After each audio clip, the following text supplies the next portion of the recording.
Welcome to the night studio at the Newseum. I'm Gene Policinski, the Chief Operating Officer of the Newseum Institute, and we're here today for two panel discussions surrounding the free expression on campuses, one on student speech and one on the student press. So we hope that you'll join in. As I had said to the group just before we began, we consider this audience particularly to be the sort of fifth or fourth panelist, depending on the size of our panels, and we hope you'll join in. There will be an opportunity to go to microphones to talk with our panels after their opening presentations and comments.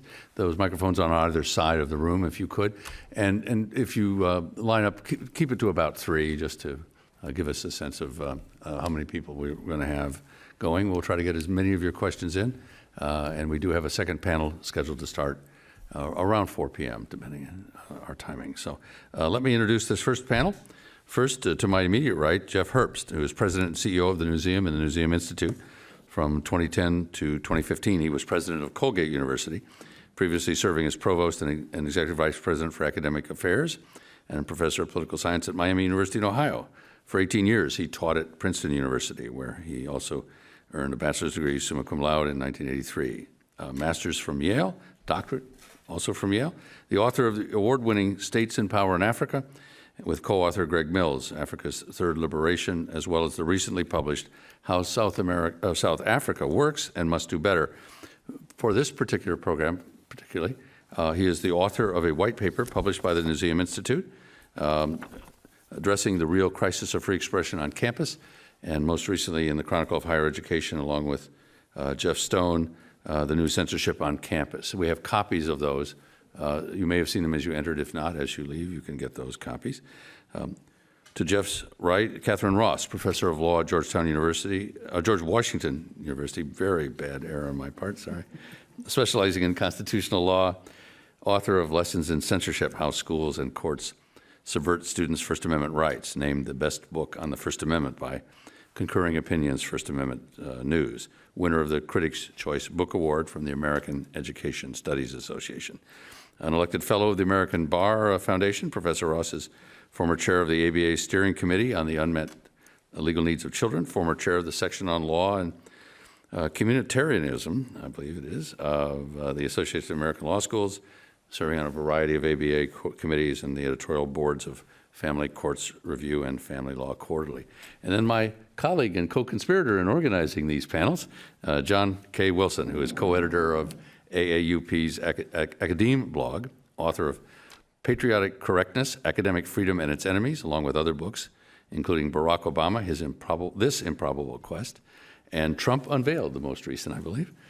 He has a PhD in education from Illinois State and is co-organizer of the Chicago Book Expo in the Evanston Literary Festival. So welcome to them, welcome to you. And Jeff, if you could, for a moment, give us a overview of the report, the white paper that we published in April of this year. Sure, be delighted. And first, let me welcome all of you to the Newseum. For those who have been here before, welcome back.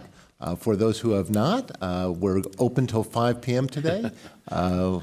You'll be joining about 800,000 people who visit this building each year to explore 15 galleries that trace the course of freedom over the centuries and talk about contemporary challenges to liberal societies. So welcome. I should say that the white paper that we published in April that Gene referenced was part of a research project that was funded by the Knight Foundation, was really in 3 parts. We invited about 50 student leaders to come to the Newseum in April of last year to talk about their views of free expression on campus.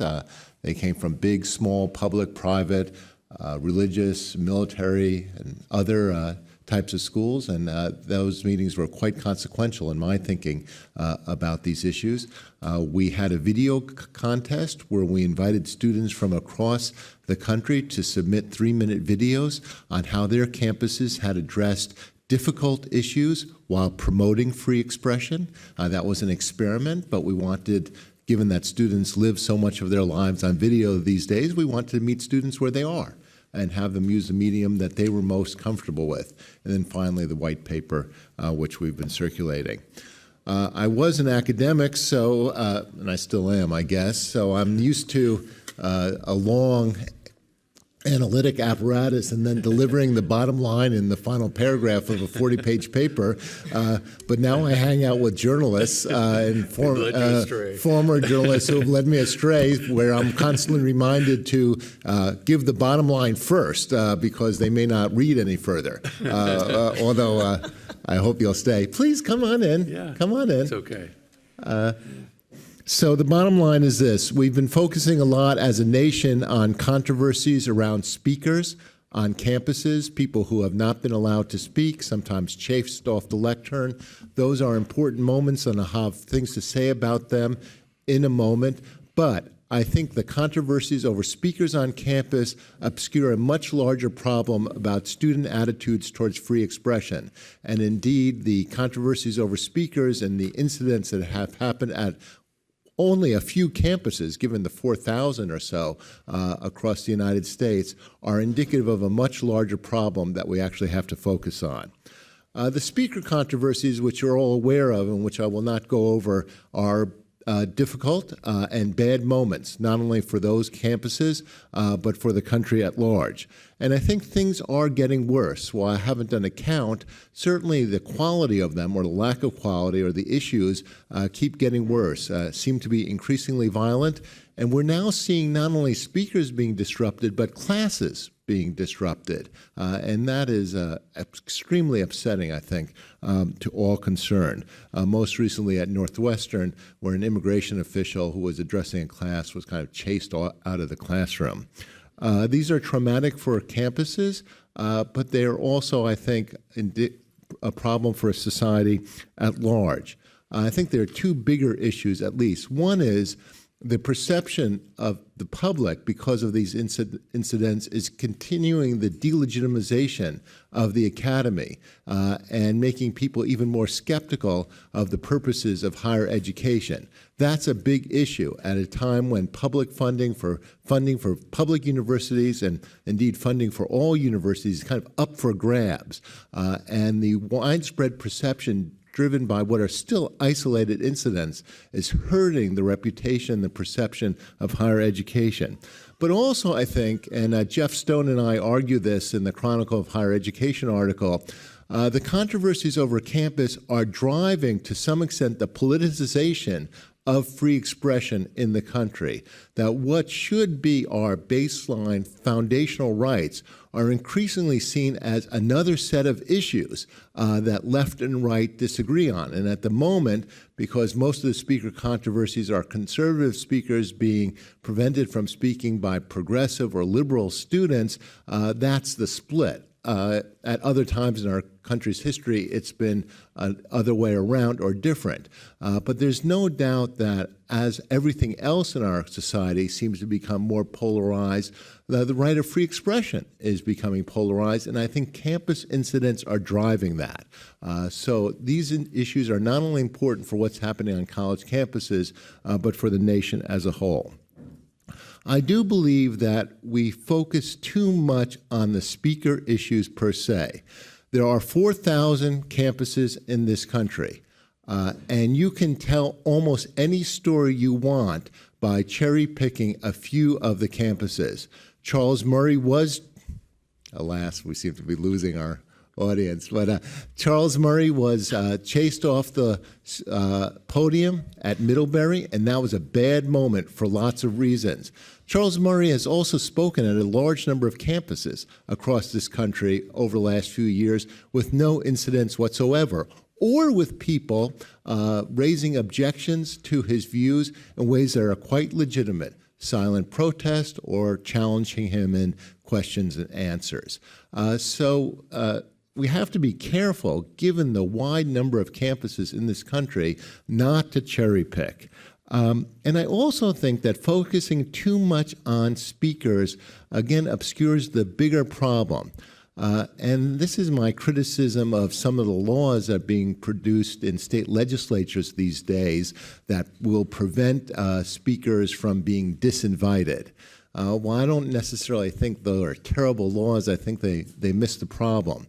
Because faculty and administrators and some students will respond to the controversies about speakers by simply not inviting controversial people in the first place.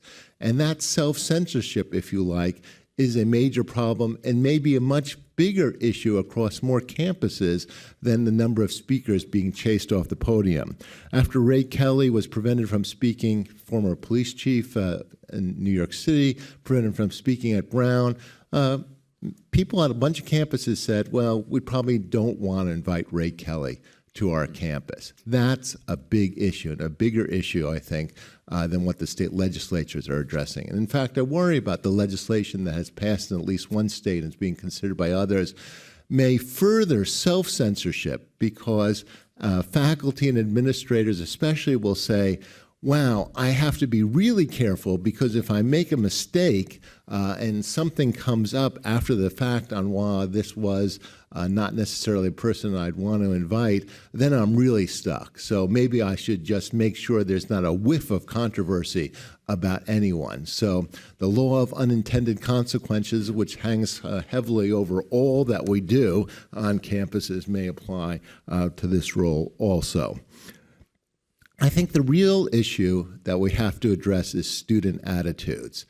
Now, other people have taken other approaches to these issues, and they've blamed left-leaning professors or wimpy administrators who don't hand out significant enough disciplinary problems. There's something to all of that. Professors can certainly be criticized. Academic administrators, which I was one also, can also be criticized.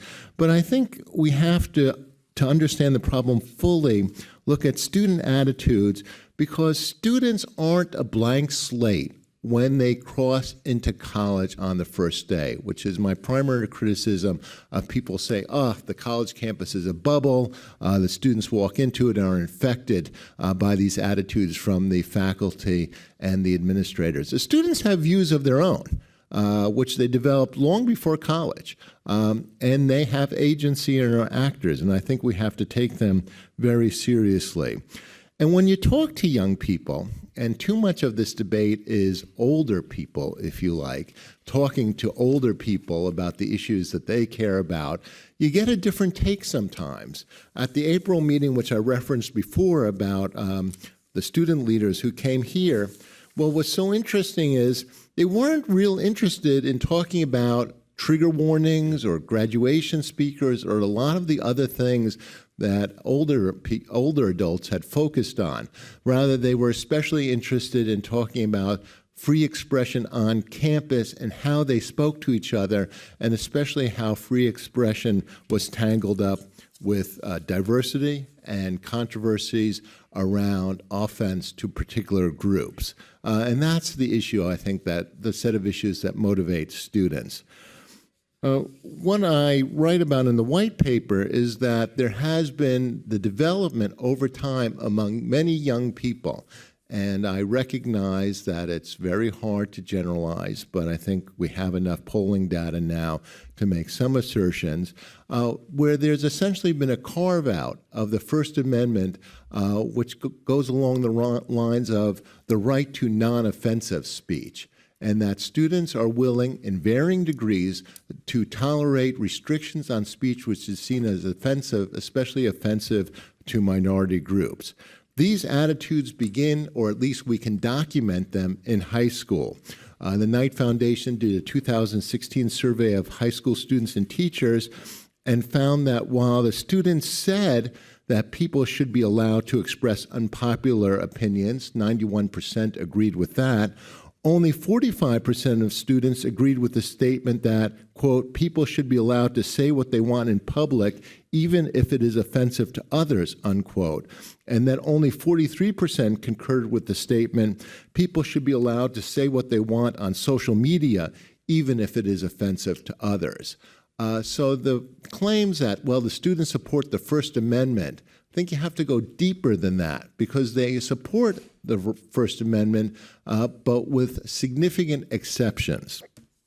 Why did this attitude come about? What are the origins of it? We have an expert in Catherine Ross here who has written persuasively about the First Amendment in elementary and secondary schools, but I think there are issues there. Teachers aren't trained well enough. Teachers don't want to deal with some of the very complex issues around the free expression. I think much of our so-called diversity training is actually not very persuasive and powerful. We need, as a multicultural society, to understand diversity.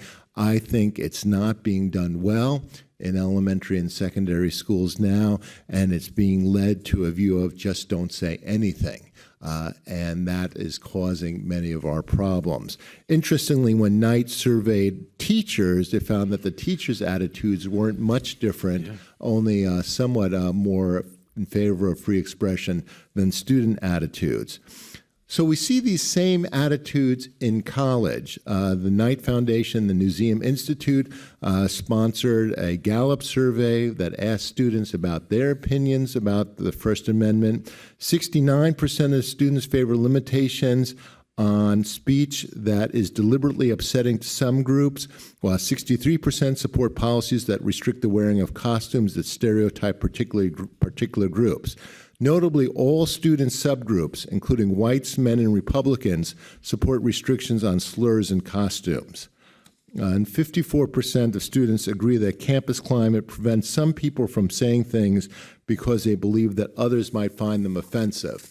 Now, I think there's some good in that, of course, and that social manners is often about not saying things which are offensive to other people. But I think we have enough indication that things have gone further than that. And what we're seeing is a deadening of campus discussions quite often, of which one phenomenon, but only one, is the censoring of some speakers on campus.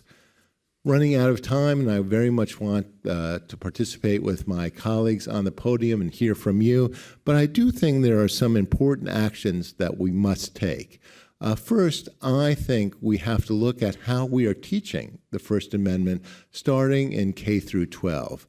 That in many ways, the student attitudes are really formed well before they came to college, that this is not only a college problem, this is a problem for our educational system at large. We have to, especially as we become more and more of a multicultural society, figure out ways of talking about free expression that are vibrant, that are consistent with our constitutional practices, and which lead to more expression rather than less. I think colleges and universities have to make strong cases for the First Amendment.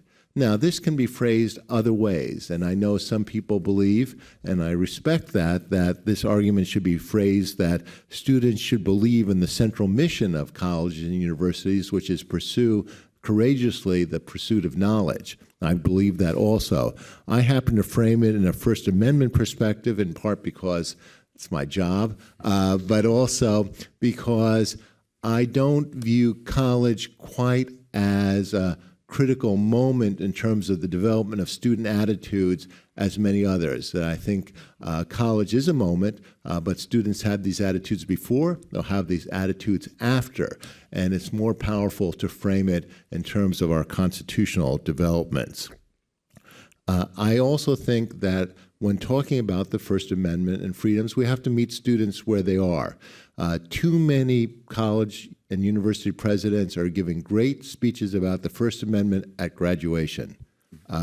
Not only is that not particularly persuasive, because those students will not be here on their campuses in the fall, but it's not where you really deal with students these days. That social media, video, is the case to be made, because after all, the web, social media, is in many ways the First Amendment realized.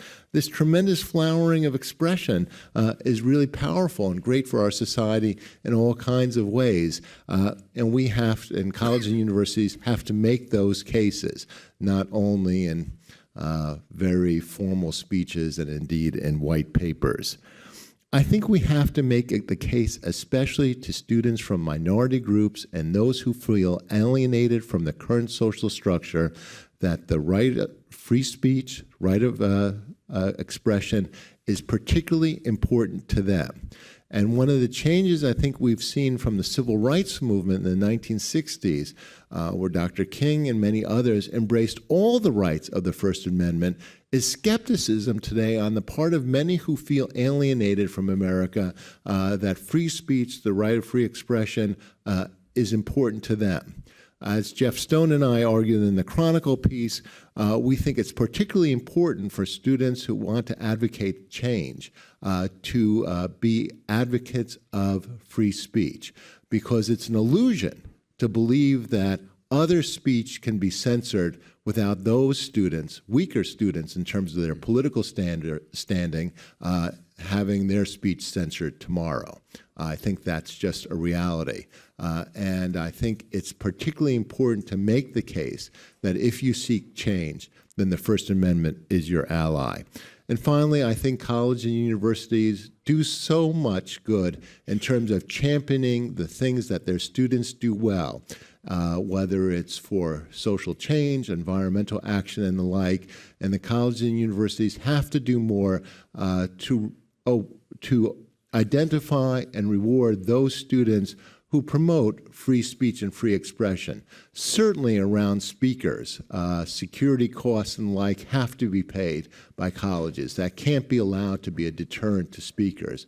But more generally, universities administrators have to pick out those students who have contributed to the vibrancy of their campus conversation in important ways and reward them, as they do in so many other ways.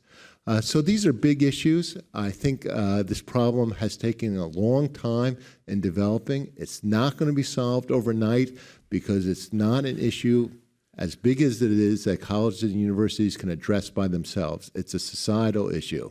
But as millennial students become the biggest generation in American society, which they are now, their views towards free speech will inevitably affect our entire society. So I think the stakes are quite high.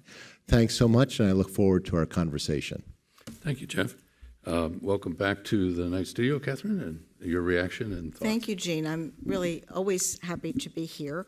And thank you, Jeffrey, for this really thoughtful and very important white paper. There is not much distance between Jeff and me on this issue, as you'll see, but I'm hoping I can give you a slightly different perspective on some of these issues. I completely agree that silencing invited speakers, while very troubling, is not the most important issue in campus speech, although it was the subject of a major essay on the final exam I gave this spring.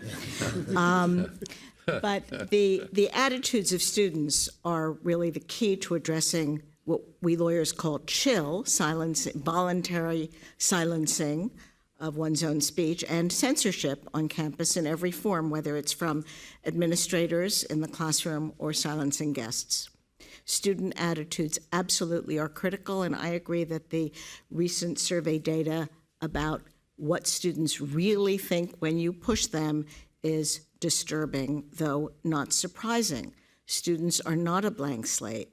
And Jeffrey correctly asks the question that I've been asking, how could we expect college students to appreciate the importance and the meaning of free expression when their previous schooling did nothing to instill that appreciation and much to undermine it? Just this weekend, we learned that a high school yearbook airbrushed the word Trump off a student's graduation photo T-shirt, which he wore without violating any school rule, and would have been unconstitutional for them to say you couldn't wear such a shirt.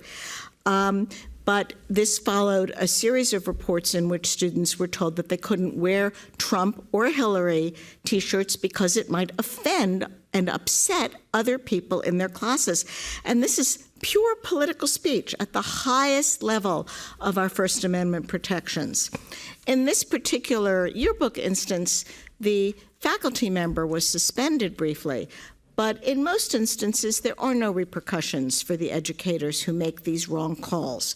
And so in both public schools and in colleges, there are really two aspects to free speech in terms of the administration. The first is whether the rules that the school imposes satisfy the First Amendment, and often they don't. And second, whether even rules that satisfy the First Amendment in theory are applied in a way that actually respects the speaker's rights. And often, again, no, even when the rules on their face could be applied in a constitutional way. And what I've found in my research is that even when you tell educators that they have overstepped, they tend to dig in their heels and they won't back off. And that's why we have tons of lawsuits.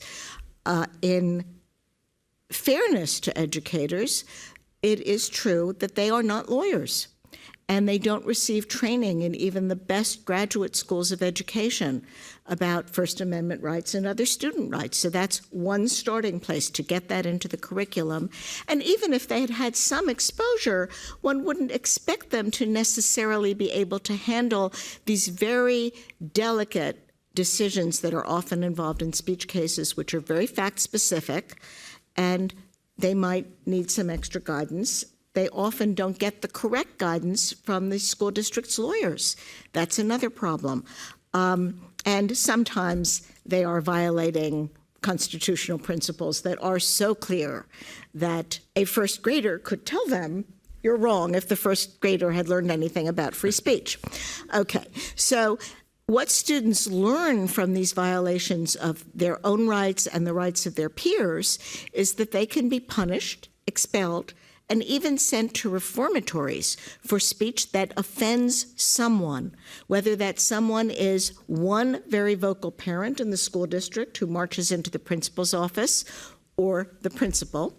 And they learn that you're not supposed to criticize people in power, which is, of course, one of our greatest privileges in democracy, that the lowest person, if we have such a concept, can always criticize publicly the most powerful person and not be held to account.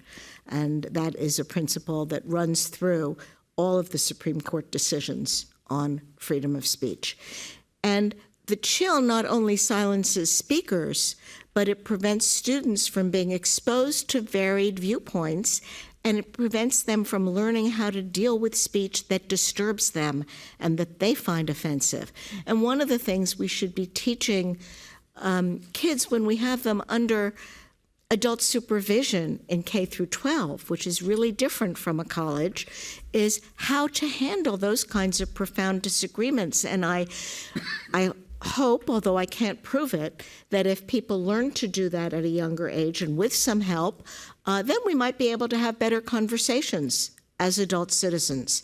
So, and I'll return to the theme of the importance of this to democracy later, but I think it is really a key to a lot of the problems that we're having as a society.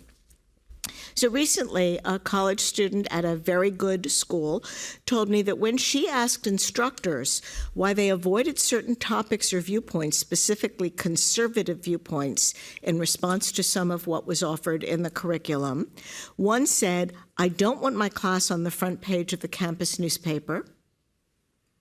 In other words, I'd be drawing fire. I'm not going there. And another said he didn't want to have to explain the discussion to his politically correct faculty peers. So college students, in the face of what they're learning from adults and what they've learned in K through 12, often seek speech codes at college that transparently violate First Amendment rights, seeking to use the coercive power of the university to enforce what may be laudable norms, or what Jeffrey has referred to as, politeness, but to bring the power of the state, if it's a public university, to bear in enforcing polite behavior, and that is in conflict with the First Amendment. We can cajole, we can encourage empathy, we can grab teaching moments and try to explain what we think could be handled better.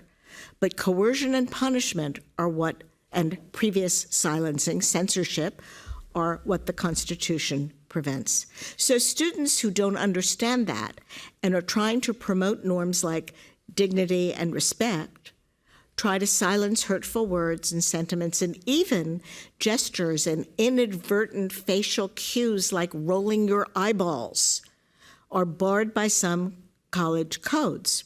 which now increasingly say things like, if there are girls in a group, don't say, you guys, and don't ask someone where they grew up because you might force them to reveal something about their social class and background.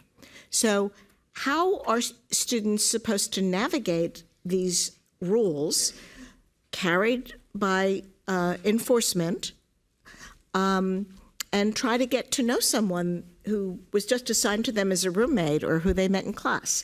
I surely would not be able to. I'm a cross-examiner. I'm a lawyer, so I always ask things like, where did you grow up? Which side of town?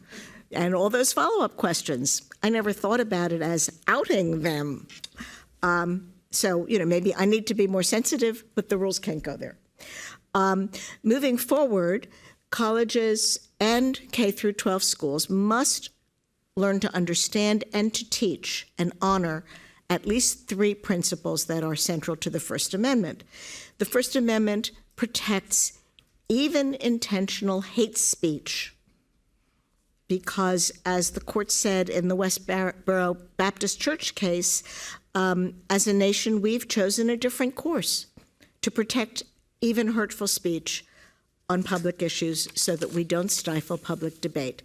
People from other countries have a very hard time understanding it, but that is our constitutional framework.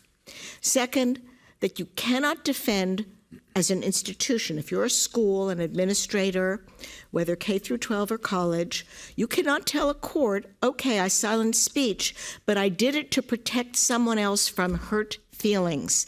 There is, Justice Alito said, no hurt feelings defense for violating speech rights. And so the Constitution protects things like a T-shirt that says an equal opportunity offensiveness, homosexuality is a sin, Islam is a lie, abortion is murder. Surely that upsets a lot of different groups. And finally, that the best and only constitutionally acceptable response to offensive and hateful speech is more and better speech, and that's part of what I was saying about using teaching moments and encouraging students to respond to each other. The stakes couldn't be higher. It's about the practice of democracy itself, our ability to criticize the powerful and to talk to each other. So I agree with Jeff's proposals as well as his analysis. I'm just going to say a few words about a part of his paper that he gave a little bit of short shrift here today, which has to do with focusing those who put dignity and respect above free speech, to focus them on the importance of speech to social change. Earlier this year, I spoke at the American Council on Education annual meeting on a similar topic, and the panel included a college student, very nice, very smart, young African-American woman. And she said that she saw a clear conflict between her search for diversity and dignity and free expression. And she said, dignity always wins because the First Amendment was not written for me. The First Amendment was not written for me. I was really stunned and saddened by that comment. She's wrong. And we need to communicate that clearly. As Jeff said, colleges have to make, there's no wavering on this kind of absolutism. It may be true, and certainly is true, I'm sure, that slave owners, including Jefferson, might not have had her in mind when they drafted the Constitution. They didn't have me in mind either. And as the people who were omitted from that first vision of democracy successively battled for acceptance, for the vote, for rights, they used free speech, their own protests, and the speech of their supporters. So here's a different student, a 17-year-old high school student who got the point, demonstrating against a curricular change in her school district that would have eliminated any discussion in history classes or elsewhere of civil disorder or social strife. She led a demonstration that the whole community really turned out for, and she said, and I want to mention her name, Serena Fu, also probably not included in the original framer's vision. She said, most great social change in American history, from women's suffrage to civil rights, were accomplished through protest and civil disobedience. You can't have protest without free speech. So I always ask audiences to remember that those who are in power today, if you're on a campus and you're trying to enforce so-called politically correct speech, you can't assume that those who agree with you will always be the arbiters of what is too controversial to be said. And so let's go back to the civil rights movement, in which young people, including those in middle and secondary school, played a huge role. And where would we be if there had been no free speech in Alabama and Mississippi in the 1950s and 60s? Because the civil rights demands and rhetoric, surely we know they profoundly offended the advocates of white power and entrenchment. And that's why they violently broke up the protests that were enabled by First Amendment rights. So moving forward, educators K through 12 need to learn about speech rights. We need to help them do that. They need to respect students' expressive freedoms and allow students to learn about liberty by living it in school. And in the meantime, colleges have to provide remedial education about the First Amendment to matriculating and enrolled students. And I agree that commencement is too late, though it's nice to hear those words at commencement. They have to teach what the First Amendment means and why it matters. Only then will students be able to listen to each other, to engage and effectively rebut those with whom they disagree, including those who promote intolerance of every sort. So I'm hoping very much that the Newseum will take a leadership role in seeking some of the solutions that Jeff begins to outline, and I would be delighted to help with that effort in any way that you would welcome. Thank you, Catherine. Those of you formulating questions for our first two panelists, continue to do that as John speaks.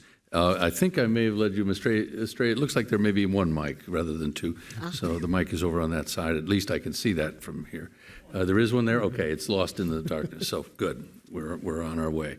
So you can begin toward the end of John's time to line up with questions. But John, if you would, we're here. Your vision for this is underway. So, well, thank you for inviting me to speak. And I appreciate and agree with a lot of what Jeff said today and wrote in his report, and I'm not going to talk about any of that. Instead, I'm going to harshly criticize him for my time here, because I think that's an important part of debate and freedom of speech. And I think there are sort of three fundamental errors that in his approach that he's making.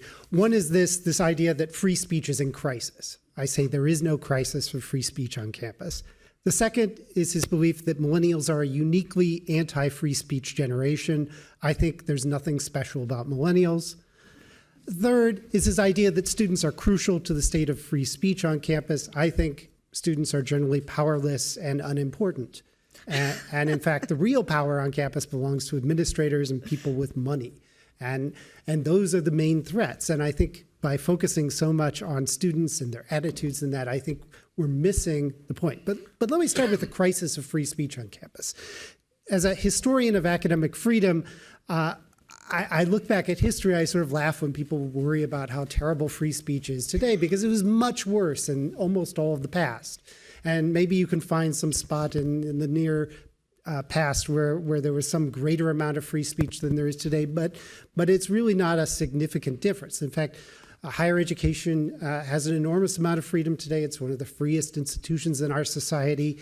It's not in a crisis. Nevertheless, we should be greatly concerned about free speech because it's always been in some degree of terrible shape. And so it's tempting always to turn to a crisis because then people pay attention to you. It sounds like you're dealing with an important issue. But the fact is, free speech has always been in crisis or has always been under threat. And we need to be concerned about it, even if we reasonably recognize that it's not some terrible situation on the road to hell, that in fact things are bad and we need to deal with them because that's the norm. We need to change the way our institutions function to increase free speech incrementally. Let me get to the second point. those darn kids are not destroying free speech in America. And the reason for this is that pretty much everyone says they support the First Amendment, and almost everyone finds rationalizations to limit the expression they don't like. And millennials are really not any different than anyone else. If you ask them about offense and offending people, if you ask people about that, yes, you're going to find that leftists and minorities and millennials are slightly more likely than others to be targeting that kind of speech they don't like. But if you ask people, do you think there should be flag burning? Then you're going to find the conservatives and old people are the ones who oppose the First Amendment. So the fact is, everyone says they appreciate the First Amendment. Everyone finds their exceptions. Absolutists are hard to find everywhere. And I often find when I'm defending academic freedom, if I'm defending Stephen Salida for his anti-Israel tweets, then the conservatives are against me and the liberals and people who criticize Israel are for me. If I support John McAdams and his, who's a conservative in his free speech, all of a sudden everyone turns around. And you find a number of people who are libertarians who are free speech advocates for everyone, but the truth is that in a lot of cases we go after the speech we don't like, that we find offensive. And that's true whether you're left or right. Now, there is this idea, of course, out there that the millennials are the snowflakes, that they're melting if they're exposed to an offensive idea and they want to suppress this free speech. But the reality is that snowflakes fall everywhere, but you don't notice the snowflakes that are falling behind you. That when it's someone you support, you don't see that. And it's also true that offensive speech offends people across a wide range of ideological views. And this was most notable to me earlier this year in Tennessee when there were Republicans who were introducing a law to supposedly protect free speech. They called it the Milah Law, shortly before Milo got into a lot of trouble. And one of the sponsors of that, Senator Joe Hensley, declared at the press conference for this bill to promote free speech, he said, quote, "We don't want to allow hate speech or offensive speech," end quote.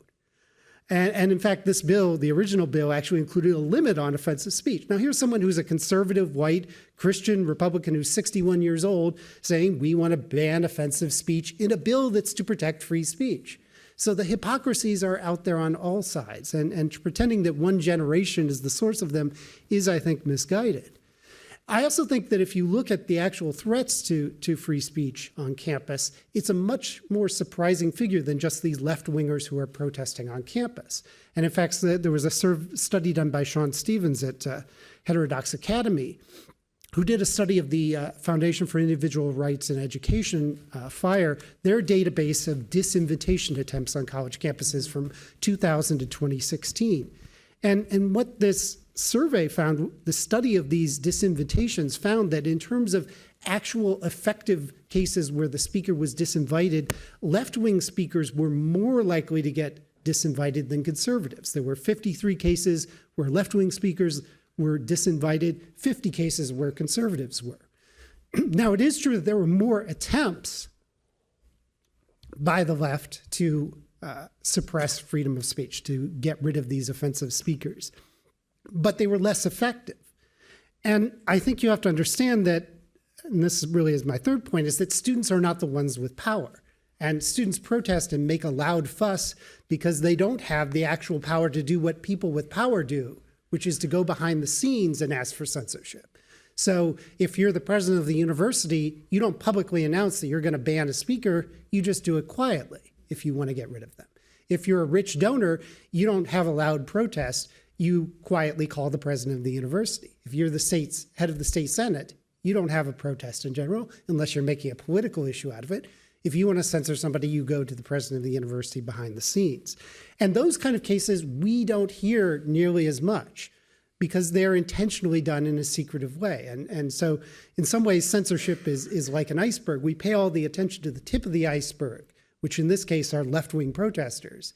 And we miss what's underneath the surface, which is most of the censorship, which is going on by people who have real power. And of course, even in the cases where student demands for censorship are effective, it's largely because administrators agree with them. What happens, sorry about that. What happens is that administrators will censor when student protest or something they agree with. Sorry about that. Yeah. Could get some more water, perhaps. And of course, this is about the different styles of censorship. The left-wing style of loud protest, the right-wing style of quiet power. And that to me is the fundamental difference between those kinds of cases. Sorry about that. We want allergic censorship here. We would want that. That is not our attempt to say. That's right, yeah. Water was readily available for you. So, and the danger of all this is if we put all of the onus, if we say the problem is these loud left-wing protesters on campus are the source of the problem, then not only do we miss a lot of the censorship, but we, when we misdiagnose the disease, we tend not to cure it. We tend to lead to all of these efforts, for example, by legislators to ban these kind of, oppose these kind of left-wing kinds of censorship that are often covert attempts to censor protest on campus or other forms of suppression of the First Amendment. And so I think that's the real danger of this in many ways, that we need to look at what are the real solutions. And if we think that it's student attitudes, then what we'll end up doing is making a lot of condescending lectures to students about how dumb they are about the First Amendment. And don't mistake me, I am all in favor of making condescending lectures to people about how dumb they are about the First Amendment. I do it I'm doing it right now. And so I think that's very important. We need to work on student attitudes. We need to persuade students on the left as well as on the right, but especially on the left, to convince them that free speech is their friend. But we also need to worry about administrator attitudes. We need to worry about politician attitudes and judges' attitudes and all of these other attitudes that have a much greater power and influence. So what are the solutions in all of this beyond condescending lectures and trying to change attitudes? One is having good policies. That is, having effective policies that protect freedom of speech, a campus Bill of Rights, conduct codes, having national models for these that universities can follow so that we can tell them, no, what you're doing is not right. You're not protecting free speech on campus, because student conduct codes on almost all campuses are just horrendous. They're terribly written. They're extremely vague. They contain all sorts of loopholes to allow for suppression of free speech if the administration wants to do that.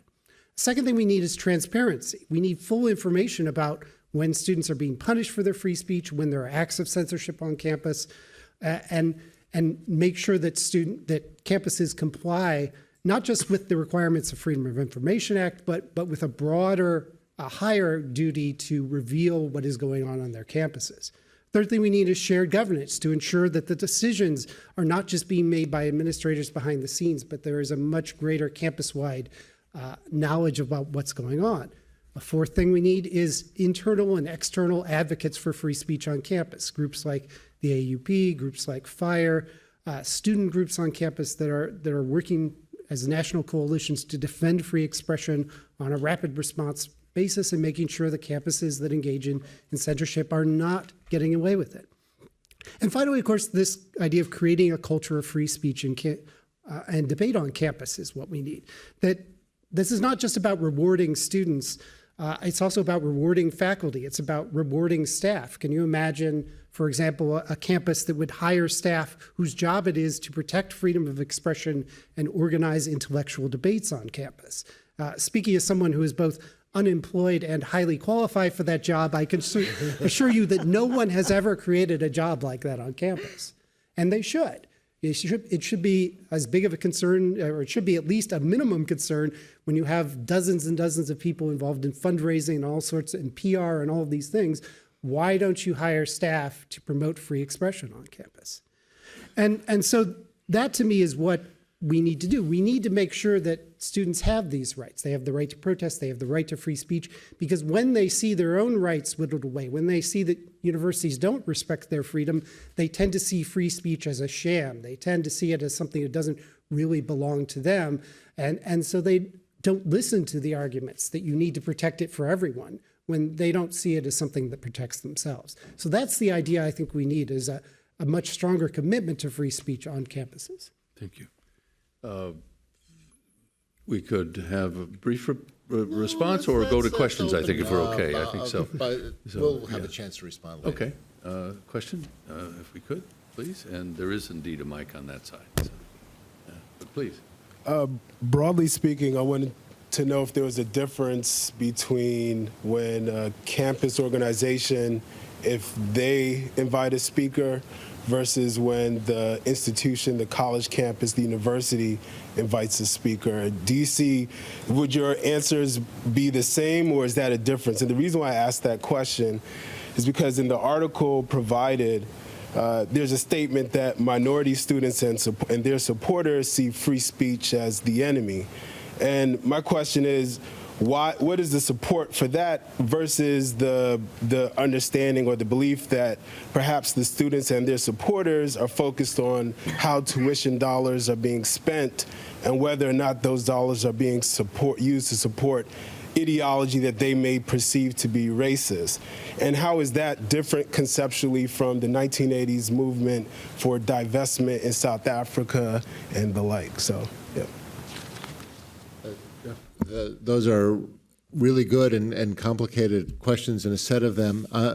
I don't view speakers as being invited by students or faculty as different. I do agree, and I think the Penn study, and I'd encourage you to look at this also. I don't think we provided this one, but the Penn America study, I think it was called Free Expression on Campus, did point out that there is a difference.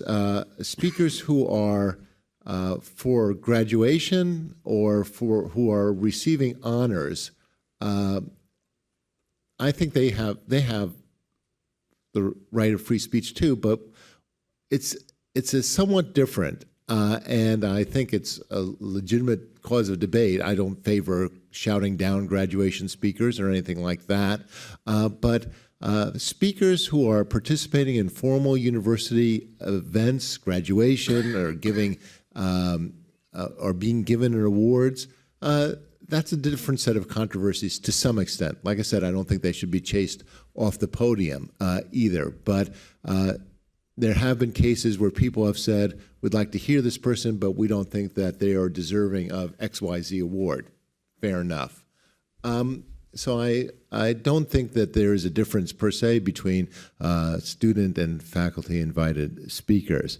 I think your tax dollars go to the university, and then you lose control over them. And I think there are lots of speakers who will be offensive to one group or another, who, at least for public universities and a great number of private universities who use public funds for a variety of purposes, those purposes are to encourage debate. Having been both a participant and on both sides of the aisle on the divestment case, and as both a student and as a faculty, full disclosure, who was a chair of an investment committee that made recommendations to trustees about South African divestment, that was a debate, which was over a set of important issues. But I never felt, and I don't remember in the late 80s and early 90s speech being suppressed. It was a debate over how to invest university resources and what was the thing that universities were optimizing on. So I thought that engendered a huge amount of debate. I don't remember any suppression. We're going to go to this side, but the Penn America report that was referred to was released on October 17th of last year. So you can go to the Penn America site and find it under free speech. We'll this side and then come back.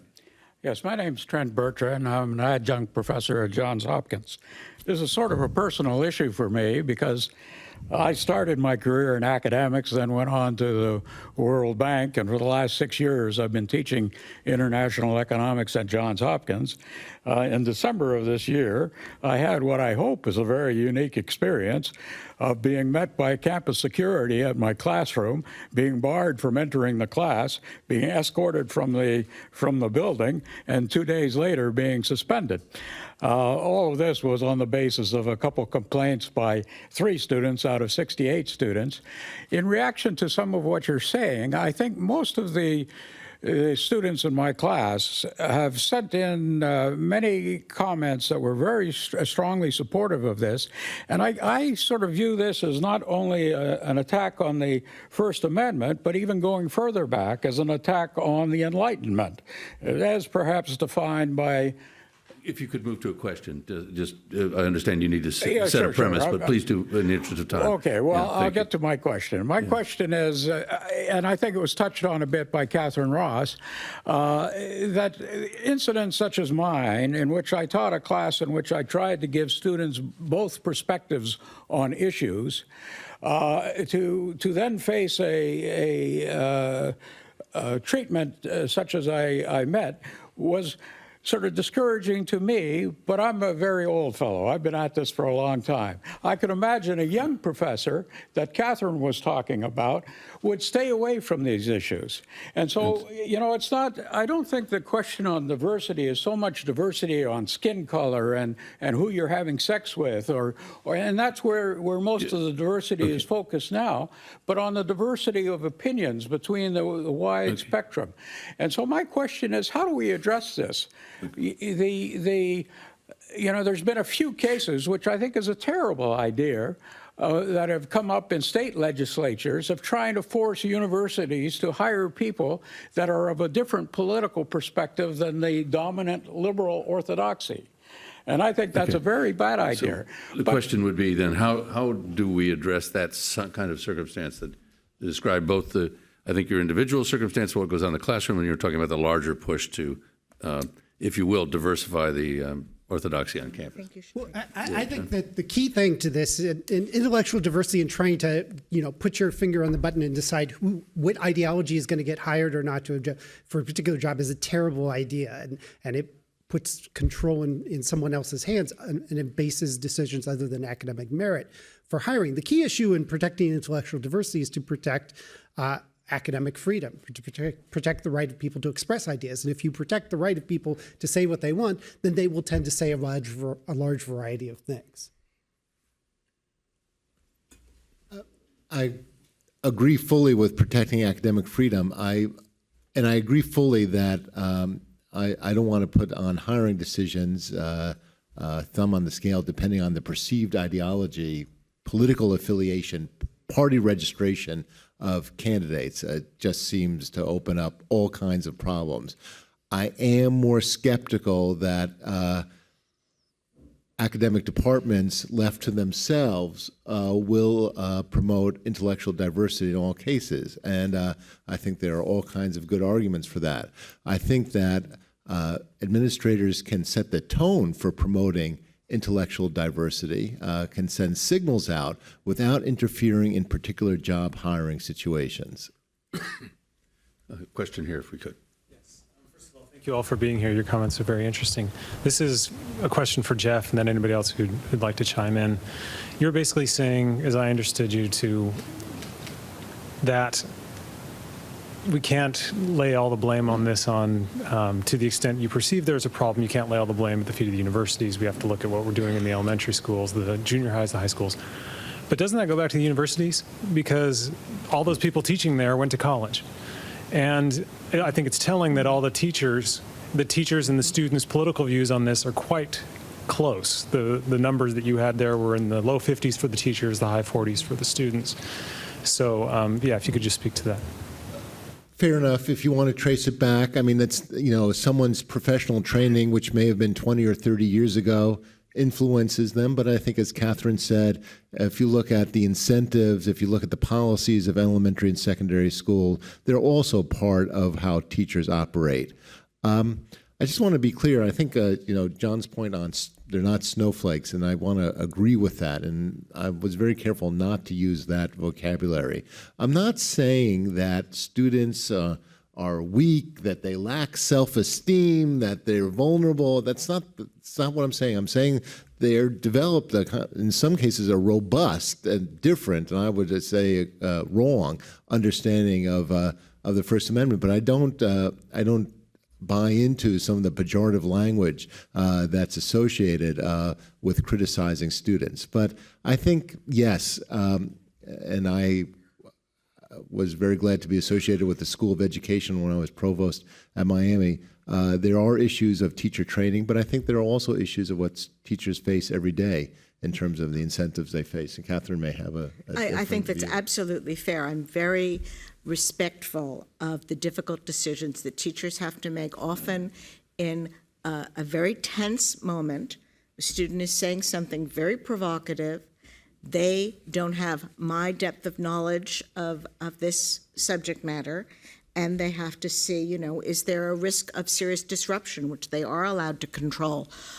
So that they need a lot of help. I'm not trying to target teachers and principals as the cause of our social ills or our lack of rights. Okay, we have 3 questioners left, and we'll try to get to all of you. If you could direct your question perhaps to a specific panelist, and just in the interest of time, but again, it may not work out that way. But please, we'll go here and then back to our 2 questioners, I think, over here on this side. Hey, thank you. My name is Lamont Summers. I'm a faculty member at Morgan State University, a historically black college in Baltimore, Maryland. For the past 20 years or more, I've been teaching at HBCUs. And one of the things I've noticed with my students is that when I talk about, and also I have a legal background as well, I used to be a practicing lawyer. When I talk about the Supreme Court's decision upholding hate speech, many of my students find that decision to be wrong-headed.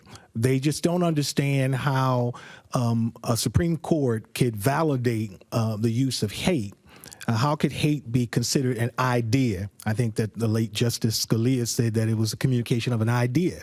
And so I wonder, Ms. Ross, do you think that we need to revisit the hate speech decision, the RAV decision? I know you cited Westboro Baptist Church, but it goes back to RAV. Yes, it does. And so I'm wondering, do you think we maybe need to revisit that decision, particularly in light of the fact that we have so many people who are immigrating to this country from outside, for whom they may feel that their religious figures or people or ideas that they communicate are not receiving the kind of proper attention that they deserve. For example, I'm thinking of Muslims who might come to this country in which the Prophet Muhammad is depicted a certain way, and therefore they might argue that, well, that kind of speech should not be allowed in this country. Right. But yet it is allowed because of the precedent and the case law that exists. So do you think we need to maybe revisit the Supreme Court's decision upholding hate speech? Okay. There are a couple of different things in your question that are all very interesting. I'm going to just start with what to me is the simplest one. I'd like to remove the images of the Prophet Muhammad from the discussion of hate speech because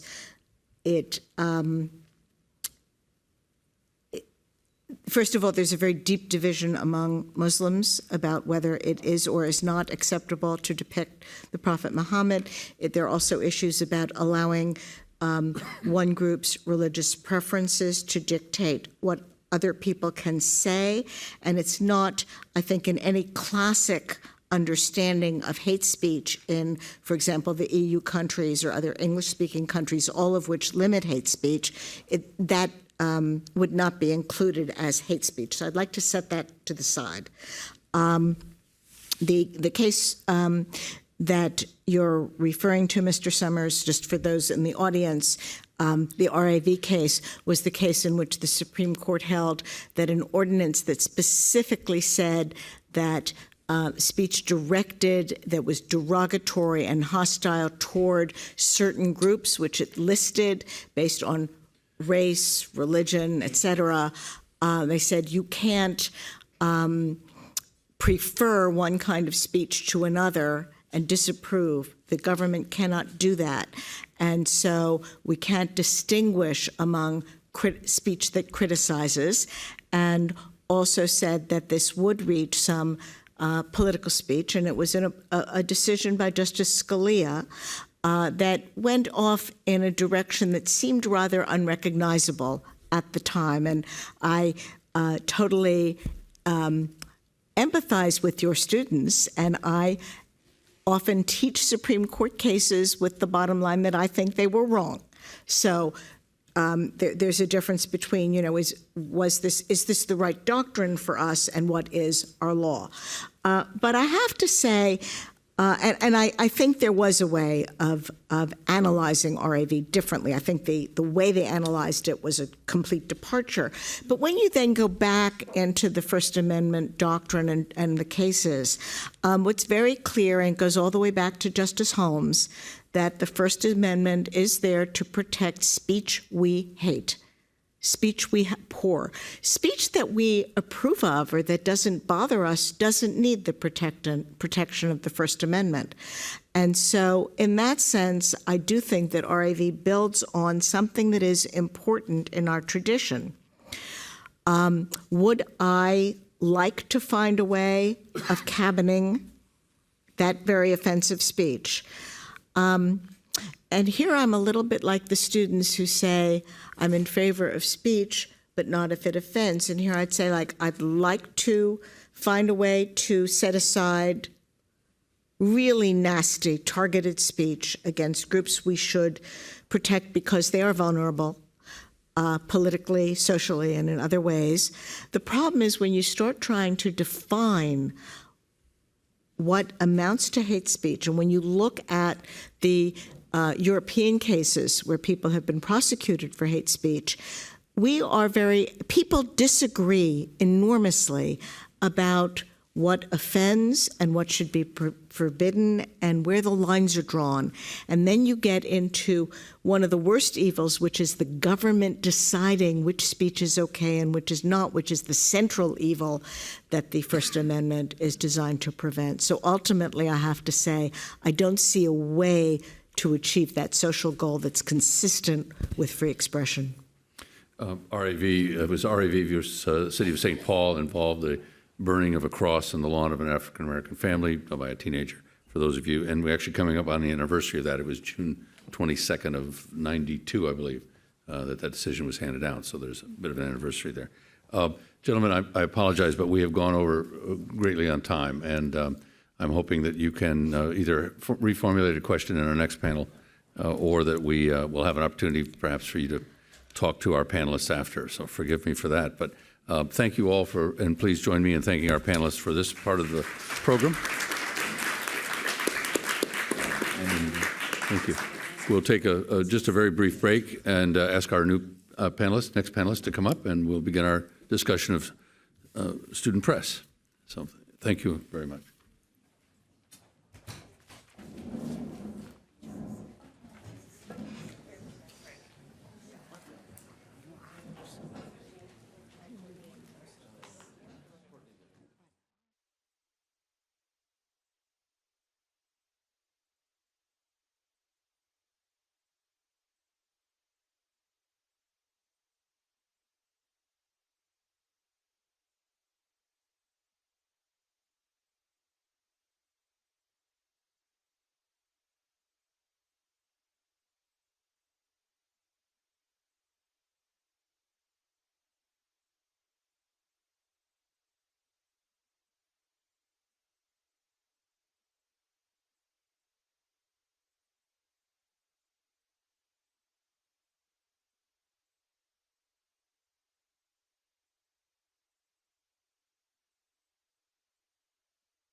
Gentlemen, if I could ask you to take your seats, we'll begin to the next panel.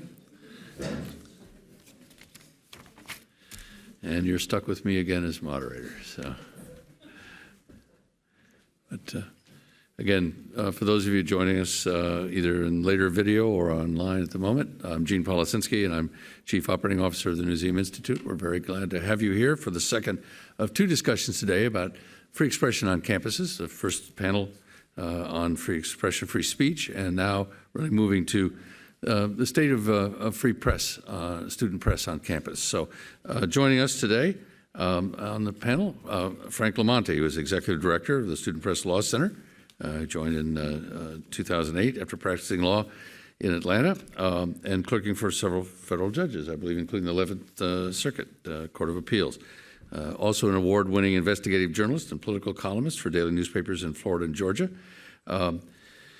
He is, I know from personal experience, in great demand both as a speaker and a writer. And the news of Frank is leaving the Student Press Law Center in July, the end of July, to join the University of Florida College of Journalism and Communications, where he will head the Joseph L. Brechner Center for Freedom of Information as a professor of journalism. And Frank, thank you for joining us here in your waning moments, as it were, but we're glad to see that you're going to continue the fight. Henry Reisman is first vice president of AAUP and chair of the American Association of University Professors Committee on Academic Freedom and Tenure. He's also a professor emeritus at California State University in East Bay, located in the San Francisco area. He's taught at a variety of public colleges and universities at a number of states. The author of the book Censorship and Selection, Issues and Answers for Schools, published in 2001, now I think in the third printing, if I believe. But also in terms of today, and we have copies of this. We have the 2016 Threats to Independence of Student Media report, which is a production in part by AAUP. And then on my left, Courtney Rosen, a rising senior studying broadcast journalism at American University, editor-in-chief of The Eagle, the student newspaper at American University. As editor, she oversees 50 writers. A lot of editors around the country would like to have that staff, photographers and editors. They publish articles online every day, 2 print editions per semester. That's a change in the days when I was in that chair. A member of the AU Honors Program and recipient of the Barbara L. Fry Scholarship from the Florida Capitol Press Corps. So welcome. And we're going to talk about, again, I think this is raised in the earlier panel, crisis or not, threatened or not, and we'll start off with Hank. Thank you, Gene.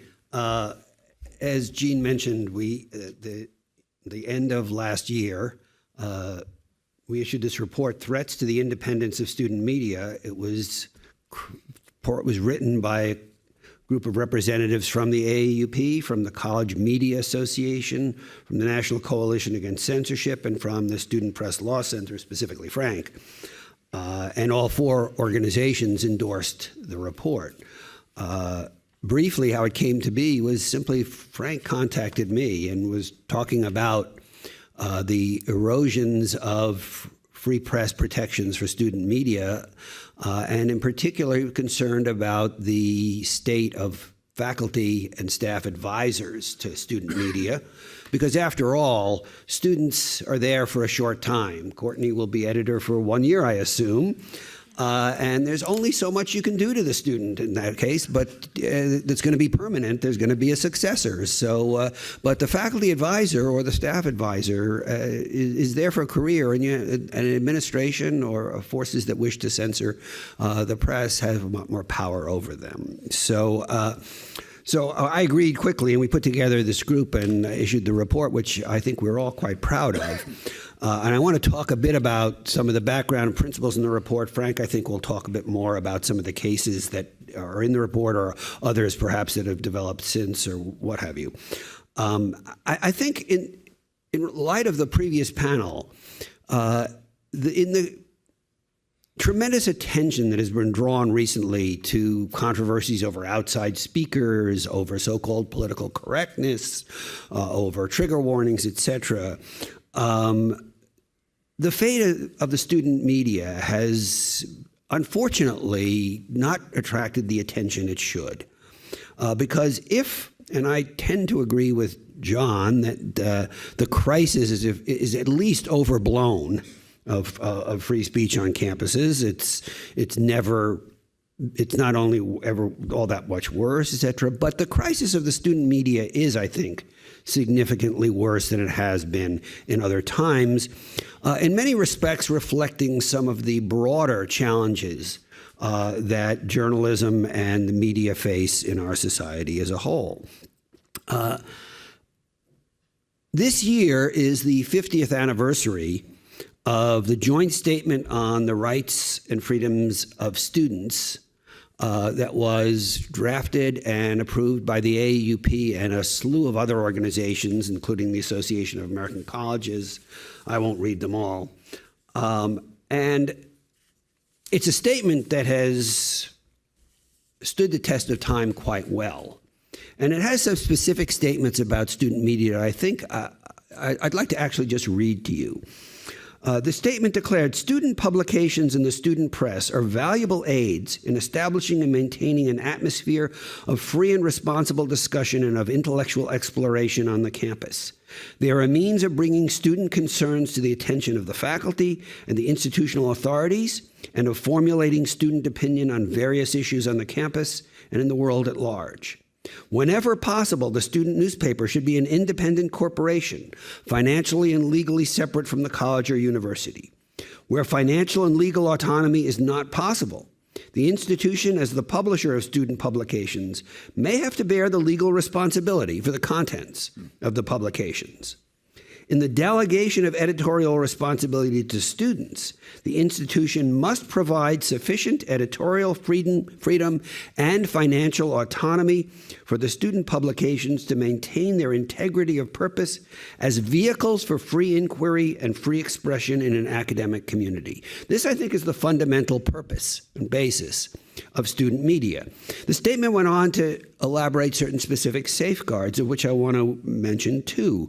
First is that the student press should be free of censorship and advance approval of copy, and its editors and managers should be free to develop their own editorial policies and news coverage. By editors and managers, I mean the students. Second, editors and managers of student publications should be protected from arbitrary suspension and removal because of student, faculty, administration, or public disapproval of editorial policy or content. Only for proper and stated causes should editors and managers be subject to removal, and then only by orderly and prescribed procedures. So, these are the basic principles we've established for some time. What do they mean in practice? In practice, they mean that student publications are like labs. They are places where students learn. And one of the things that any student of journalism needs to learn is the freedom of the press, which means they're going to make mistakes. They're going to publish things that are perhaps inaccurate. They're going to take opinions that maybe they have the right to do, but maybe on second thought, they might have not put out so stridently. That's what they do. That's why we have student media, so that student journalists can learn. We also have student media because student media are there to provide a check to the university. In one point in our report, we draw an analogy between the university's auditors and the student media. University finances are subject to an audit. And the auditors are supposed to have the freedom to go into the university's finances and look and see what they find. They're there to make sure nobody's skimming money, that the money is being spent the way it's supposed to be spent. No university should tell the auditors, well, you can look into it, but don't say this, because we'll look bad. Well, student journalists are like those auditors. Their job is to audit, in a certain sense, what's going on in the university and expose it to public view. And the university can't and shouldn't say to them, well, don't talk about that because we'll look bad. Now, from the vantage point of the AAUP, of special concern here, of course, is the role of the advisor. Advisors to student media can either be faculty or staff members. They are usually, when it's done right, themselves often trained journalists, sometimes currently practicing journalists working as an advisor on a part-time basis through faculty or staff position, what have you. Their role is like that of a teacher. It is not that of an editor, or for that matter, that of a publisher. It is not to tell the students what to print, etc. It is to advise them. So, for instance, in a classroom, I was a history professor. A student hands in a paper. I grade the paper, I correct it, I make suggestions, but I don't tell the student, here, in your next draft, line out this sentence because I don't like it, put in this sentence. I don't rewrite it for them. Believe me, it's tempting. The faculty advisor is not the editor. If a student reporter asks the faculty advisor to read a story, the faculty advisor may offer opinions. But it's not the job of the faculty advisor to tell the newspaper what to print or to tell the campus radio station what to broadcast. Indeed, the College Media Association has a code of ethics. That code declares freedom of expression and debate by means of a free and vigorous student media are essential to the effectiveness of an educational community and a democratic society. This implies the obligation of the student media to provide a forum for the expression of opinion, not only those opinions differing from established university or administrative policy, but those at odds with the media staff beliefs or opinions as well. Student media must be free from all forms of external interference designed to regulate its content. In particular, the Code of Ethics goes on to talk about prior review. What is prior review? Prior review is when, before an article is published, some authority, the advisor, or let's be even worse, the PR department of the university, or heck, the president of the university, him or herself, reads over and says, no, not that. Just say it a little differently, or don't say it at all. Now, sometimes there are legitimate concerns. You may look at an article and say, my God, that's libel, and we're legally responsible. But prior review is not how you deal with that. And the advisor cannot be asked to do that. Unfortunately, and Frank, I'm sure will elaborate more on this, we have way too many cases where that happens. As a final point, let me talk a little bit about the law here, because this relates also to something that was talked about in the previous panel, which is the training and preparation of our students that they get in high school and elementary schools. When I was in high school, actually I was in college, I guess, the landmark decision in the Tinker case, in which justices famously declared the First Amendment does not stop at the schoolhouse door, was passed, opening up opportunities for student-free speech. It's right around the time of the joint statement. Unfortunately, since then, with respect to the student press, those rights have been eroded. The most important case being the 1980s case of Hazelwood v. Kohlmeyer, which basically allowed high school administrators to censor student newspapers. That is the training some of our college journalists get. Moreover, it is unclear whether Hazelwood applies to college newspapers. The courts have not been united around this. And to be honest with you, I don't look forward to the Supreme Court, at least this Supreme Court, deciding this. But what's legal is not necessarily what's always advisable. Finally, I want to make two other quick comments that relate to some of the things in the previous panel. One is, with respect to either the student media or free speech on campus as a whole, I'm not very comfortable with the notion of this left, right, the leftists do it or the rightists do it, etc. You know, I think that's a politicization of free speech. The real question is, you know, what do students have the right to say on campus? What do faculty members have the right to say? And what do student journalists have the right to print? Whether it's left or right, because if some people say, well, right now the current threat is from the left, well, I can make some arguments where it's also from the right, and vice versa. It really isn't critical at this point. Finally, we've talked a lot about the question of your right to say things and at what point do really offensive things, when do you lose that right? And that's true in student newspapers as well.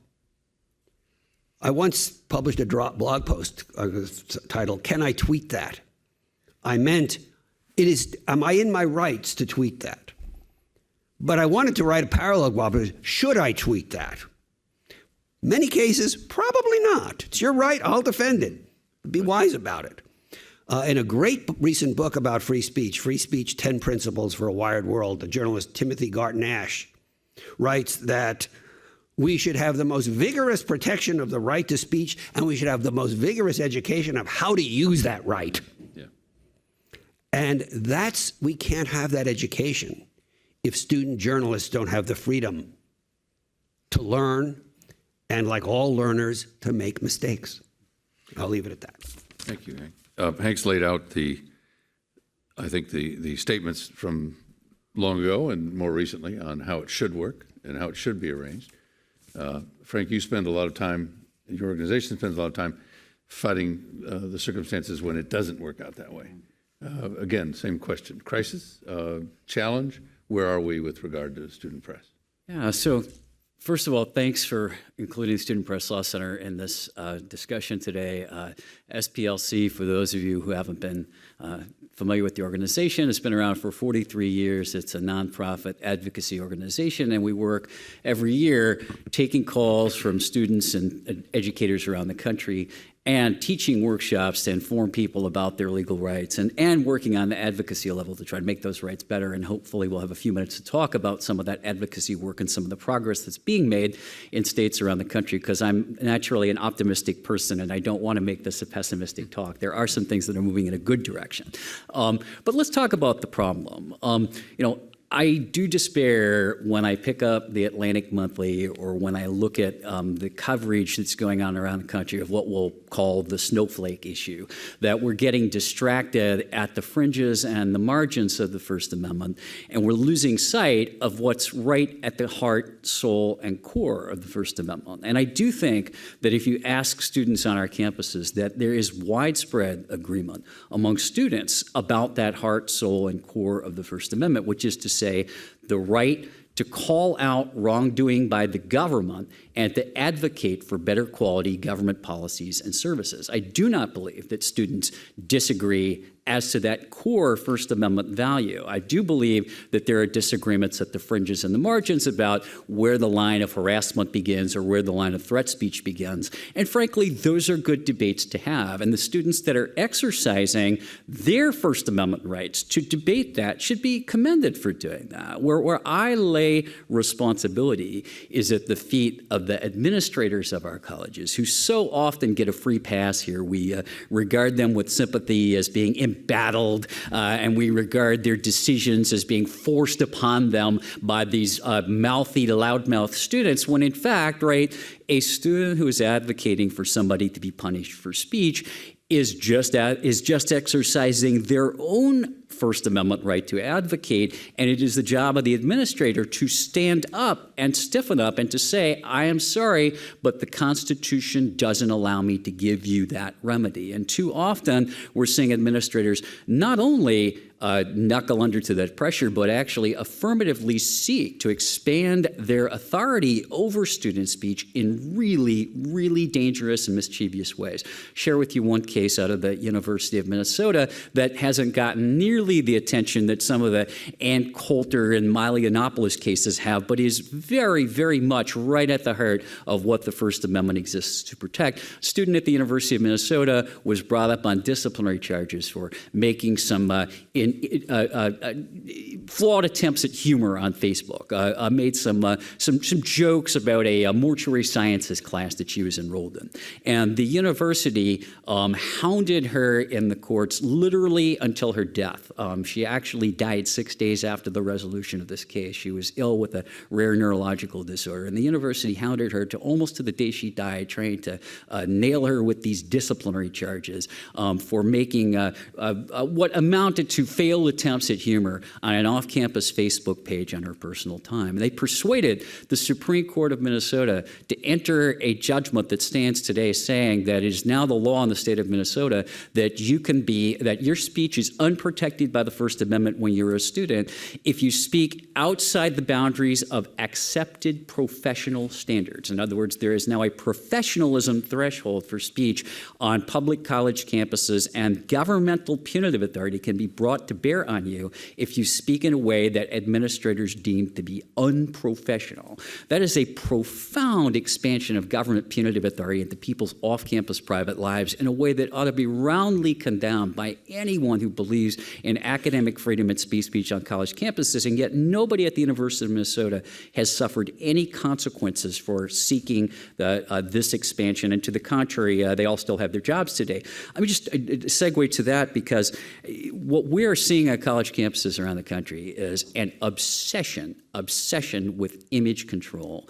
You hear this phrase, which nails on my First Amendment chalkboard, protecting the brand, as if a college education was laundry detergent. And you hear these administrators say, I have to regulate the speech that portrays our institution in an unfavorable or unflattering light because it is my duty to protect the brand. And so you see cases like at Fairmont State University in West Virginia, which is written about in the AAUP report, where an excellent, well-qualified faculty journalism advisor lost his job, and the student editors were removed as editors of the publication, not because they did bad journalism, but because they did good journalism, because they brought to light the fact that people were being sickened by toxic mold in the campus dorms. The president and the provost of the institution called the editors into the office, helpfully on tape, and said, you may not have your jobs back next semester because we want to take the newspaper in a more positive direction. We want to take the newspaper in a direction that will be more favorable toward the institution. That is an act of profound official misconduct, and it is an act that has gone utterly and completely unpunished and unremarked upon by the people who lead our higher education institutions. And there's never been a greater gap between the expectations that we have on our young people and the expectations that we have of people in authority. It is completely inverted and topsy-turvy. The lower ranking you are on the campus, the higher the expectations you are held to. If you are a member of the college Democrats or the college Republicans and you say something momentarily thoughtless or intemperate on social media, what happens? People call on the college Republicans and the college Democrats. You've got to punish that person. You've got to expel that person. You've got to impose some punitive consequences on that person for their momentary act of thoughtless speech. And at the same time that we're doing that, we're letting PhD-level educated administrators, people of whom we should expect more, engage in purposeful and premeditated acts of wrongdoing for which they suffer no consequences at all. And the community of higher education leadership in America needs to bear responsibility for that. We need people like the American Council of Education and other organizations to say, no, you're not welcome as a member of our community. There are certain standards that we establish. There are certain behaviors that we won't tolerate. And among those are naked retaliation against journalists and journalism educators. There's got to be some standard to which we hold the leaders of our higher education institutions. The president of the University of Kentucky has been caught on multiple occasions lying in his quest to conceal wrongdoing by employees there. He has fought to conceal public records that the law makes public, that the law entitles the public to inspect about harassment cases brought against faculty by students. And in the process of doing that, he has literally filed a lawsuit against his own students. He has publicly demonized by name individual students, calling them yellow journalists, accusing them of wanting to publish the names of rape victims, which they do not. He's engaged in a deliberate, purposeful campaign of falsehood. The president of the University of Kentucky would not be admitted as a freshman to the University of Kentucky today. He is engaged in wrongdoing that would be accepted by no student on his campus. And yet he retains that job and in fact got a contract renewal out of it because we don't hold our administrators of higher education to the same standards that we hold a college freshman. That's wrong, and until we fix that, we're not going to fix the problem with free speech on our campuses. Before I go to Courtney, we thought it would be good to have a student journalist to talk about student journalism as well.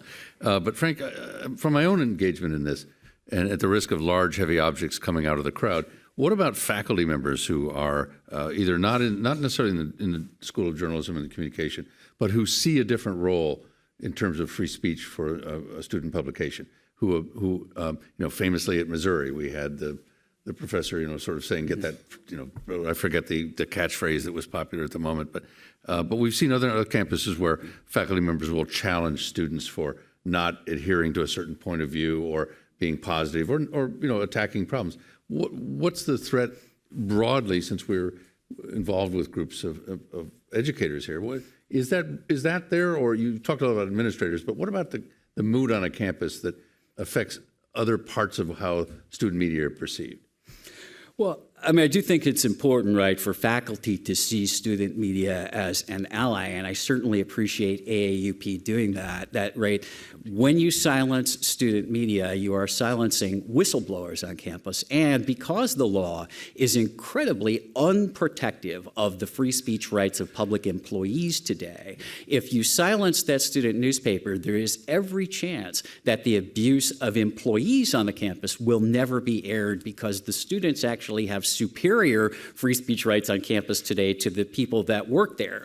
And so as an employee, that free and uninhibited student press is actually your best friend. And I will say that I think most faculty members get that. I mean, what I do think, though, again, right, is that even if you have faculty members, if you have, let's say, a Melissa Click at the University of Missouri who doesn't believe in a free press and who seeks to crack down on news gathering by students, it's still the job of administrators at the end of the day to stiffen up their resolve and say, enough. We won't tolerate that behavior by that occasional faculty outlier who steps over a line. And so it still comes back to the tone that administrators set. And administrators can either set a tone that is positive or that is negative. I will tell you one of the biggest picture things that concerns us right now, and something that our organization is looking for ways to push back against, is campus-wide gag orders. It is now increasingly the case that all employees on college campuses are forbidden from having any interaction with any news media, student or professional, without a public relations intermediary at their elbow. And oftentimes, University of North Carolina at Raleigh, the students there have told us, they are forbidden from asking questions of their own administrators. They have to submit the questions in writing to a public relations office, which rewrites the questions in such a way as to be calculated to elicit only positive and favorable answers, and only then can those questions be presented to the administrators. And again, no one's lost their job for this at this university. A profound act of just undermining everything that a university stands for, and no one's paid any consequences for this. I can't tell you a single time when I've seen an administrator at a college campus lose their job, get demoted, suffer any kind of consequences at all for trampling on freedom of the press on campus. It goes completely unconsequenced.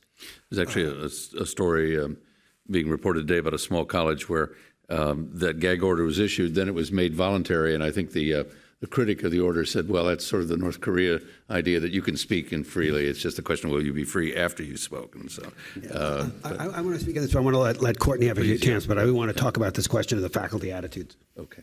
Well, Courtney, when we invited you here, we realized this may not have been your life study at this point, but you're on point in many ways in a campus that's had controversy, that's had criticism of its student publications, but also has carved out a role, I think, in you as editor of talking about some very controversial subjects, but there's been criticism of how broad the opinions are allowed to go.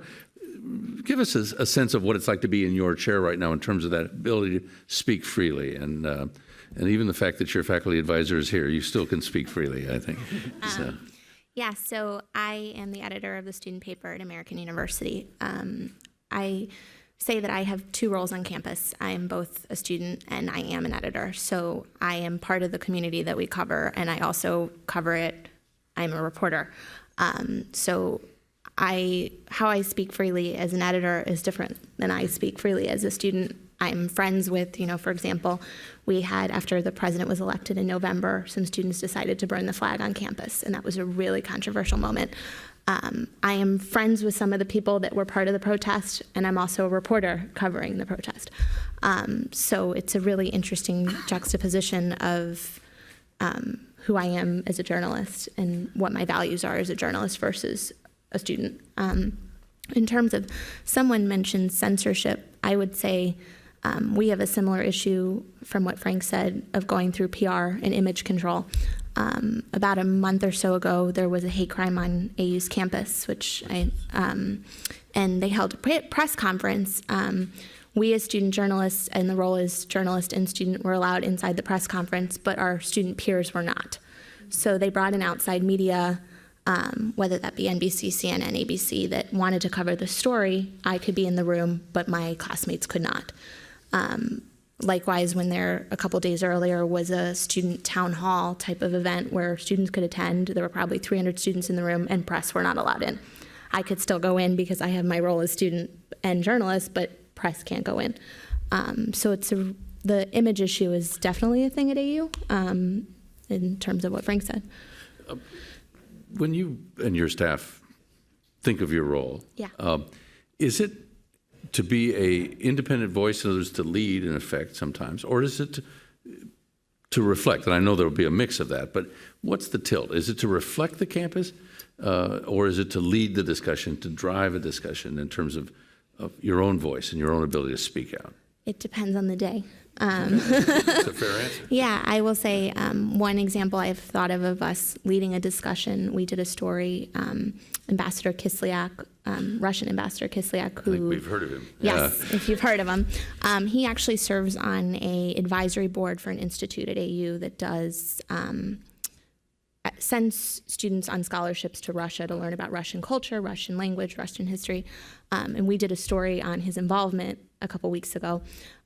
That was leading the discussion because people don't know about that. But other times we're reflecting whatever the mood is on campus in different incidents. So it really just depends on the moment. Yeah. When you look at a controversial story, there are times when people say, maybe not even for image purposes, but just don't dive too deeply into that, or it's a subject that by virtue of the makeup of your staff, you may not know enough about. Very often that comes from students who reflect either racial minorities or gender identity, or any group that's not reflected enough on the staff to dive into. You've had to grapple with some of that, not necessarily you, but people on your staff over the last year or so at AU, in terms of can you really cover, can you really report? When those objections come up, do you view it as an affront, or is it something that your staff seeks to deal with in some other way? I'm just curious how you deal with that. It's a challenge because I will say one of the criticisms that we've gotten as a paper is we're not covering every nook of campus, meaning that we tend to focus on covering student government, which is the people in power, so to speak, or different organizations that we've traditionally covered year to year, but we're not covering, for example, the Black Student Alliance on campus or another minority group. So that's a challenge in terms of, are we recruiting reporters that are from those groups? And also, are we sending our reporters out that don't know much about them and making sure that we're bringing that information forward? Yeah. And one last question, then we'll come back to Hank. Yeah. Back in the day when I was a student editor, and we hammers and chisels and stone blocks and things like that, the technological difference. But there was printed every day. And you know what? We actually had a 5-day-a-week printed product that went out. Nice. And and advertising and all those things that used to happen in journalism.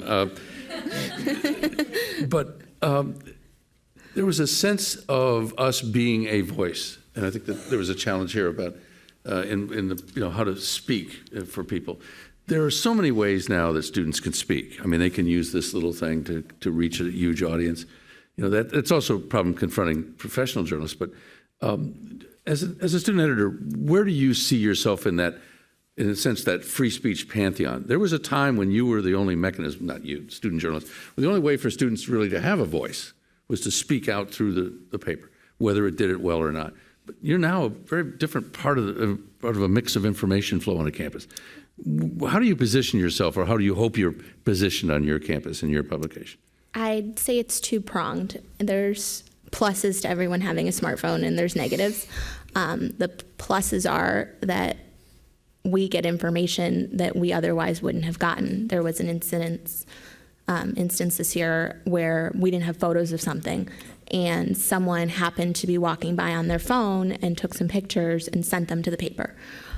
I wouldn't have had those photos had she had not had a cell phone. She had not had the foresight to be like, oh, okay, I'm going to take pictures and send these to the Eagle. But the other thing about it is when I go back to like that flag burning, for example, a lot of students took out their phone and got on Facebook Live and did commentary of what was happening, there's a commentary area on there where you can ask questions. They are doing that from a certain viewpoint with a certain agenda. They might be a protester who's going on Facebook Live. They clearly have a viewpoint of this that's not necessarily unbiased and objective. So our role is to show up with a camera and not really have a perspective, but be observers and to get the information out there. And I think that's still very valuable in terms of, yes, you can watch anybody's Facebook Live or you can read anyone's blog post, but you also don't know who they are and their credibility and where they're coming from. So we still have a role. We're still important. Very good. We're still around. I think you wanted to respond. Yeah, I want to to the fact. comment a couple of things. First of all, on that just exchanges now, I want to point out that it's not so entirely new that students have ways of expressing themselves other than the student newspaper. I mean, I was when I was in college in the 1960s, I was at a university where we had a daily newspaper, a very high quality one. Most of the editors there went on to major positions in particularly in New York. Journalism, but boy, we had a lot of ways of making our views known other than that newspaper, and some of them I might not approve of today, but whatever. So I think it's always been the case, and student journalists, like journalists everywhere, have to figure out where they fit in to that. Now, I want to address the question you raised about the faculty, because I mean, for one thing, yes, I think without a doubt, there are faculty members who get up in arms that the student newspaper is doing things that they don't like. Sometimes it incorrectly reports something going on in a department, et cetera, et cetera. But let's face it, there are faculty members as well who get upset what their own colleagues are doing, who deny their own colleagues their academic freedom. This is what we deal with. We have to stand basically on principle and try to educate our colleagues, and we won't always succeed. And we also have to accept the fact that even the most free student newspaper is not necessarily guaranteed to be the best quality student newspaper. I was for many years on a campus where we had very minimal university interference in our student newspaper. I'm actually quite proud of the way we did it. But more often than not, the quality of the newspaper left much to be desired, to be honest with you. And faculty members grumbled about it. It's called the Pioneer, and our general thing was when they published something weird, it was going, well, it's the Pioneer. That was it. But other times it was good. Depends upon, who was in charge that year, et cetera, et cetera. But it's not an argument. And I'm quite proud of the fact that very few faculty members, besides private grumbling, ever made an argument that this was a rationale for censoring the paper. Finally, I wanted to say something really quickly about the University of Missouri case, because I led the AAUP's investigation of the firing of Melissa Click, the professor who allegedly pushed the alleged student journalist's camera away. And I say alleged student journalist because although it was reported widely in the media this student was a journalist, he was on no assignment for any journalism. He was there with his own camera, hoping someday to sell what he had to a periodical, which is not quite the same as journalism. I also would add that the professor who did that apologized quite publicly, regretted it, but yet the firing of her was a far greater violation of free expression and academic freedom on that campus than anything that happened that she did in that hotly contested moment. It was she was denied any due process. There was totally inappropriate interference in the process by the state legislature that threatened to withhold millions of dollars of funding if she was not fired. It was a board of trustees that basically violated their own policies, took disciplinary procedures out of the hands of not only the faculty but the local administration, and grabbed it for themselves. So that's really what happened in Missouri, and I think that it was much less concerned with journalism than, unfortunately, much of the public perception of it was. Well, leaving aside Melissa Click, I will tell you that as it happened, the photographer who was involved in being pushed away or being told to leave was part of our spring group of 50. And at that moment, in front of that group, I would just, in response, say he was taking photographs clearly in a news manner, identified himself as a journalist, and no one in that room or that crowd that was telling him to go away or blocking him knew whether he was on assignment from the New York Times or there as a freelancer, still protected, by the way, by free press. I agree. Yeah. And again, my point is that Melissa Click also agrees. She said she was wrong. But I think it was a lot more complicated than that. And I've also spoken with that. Actually, I mean, this is an example, right, of like we sort of get distracted by these colorful and exciting individual one-off cases, but as Hank is saying, and I think her acts were much more inexcusable than you do. We can agree to disagree about that, but it was a heat-of-the-moment individual act and not a premeditated act of official policy. And it's the premeditated act of official policies that most offend the First Amendment, and those are the ones that we have to be most worried about. These gag orders, these other attempts to stifle speech, not in a momentary one-off manner, but in a systemic manner. Those are what most offend the First Amendment and what we most need to be writing about and speaking about. I would invite anyone who has questions, please do go to the mic if we have, and we have some people moving, we'll go right to those.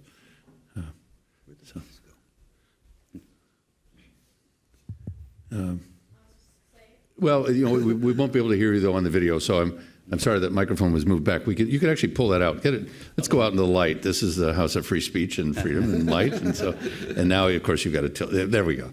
Thank you, and it'll come on through the control room. So go ahead. My name is Mani Singh Vora. I'm a recent graduate from John Champ High School. My question is regarding the TJ High School rescinded offers. So I'm reading straight from the Harvard Crimson report. Harvard College rescinded admission offers to at least 10 prospective members of the class of 2021 found in a private Facebook group chat. In the group, students sent each other memes and other images mocking sexual assault, the Holocaust, deaths of children, according to screenshots of the chat obtained by the Crimson. And then the article goes on to say, the Harvard College reserves the right to withdraw any offer of admission under various conditions, including if admitted student engages in behavior that brings into question his honesty, maturity, or moral character. Could you please shed some light on this, your viewpoints, or is this even a speech issue or just an administrative issue? Well, the newspaper was reporting, I think, what Harvard had already done. So it was not I don't believe it was the newspaper that exposed the memes or the actions by the university. So the relationship to student journalism was really pointing out, reporting on the story accurately. If I may, I think that what we had was a university which has, as a private institution, has the right to set the standards it'll have for admission. And if they felt this violated them in some fashion, they essentially have to live with that judgment, I guess, in terms of the public. But they would set that standard. I think the question there was not even raised about privacy, really. It came to their attention.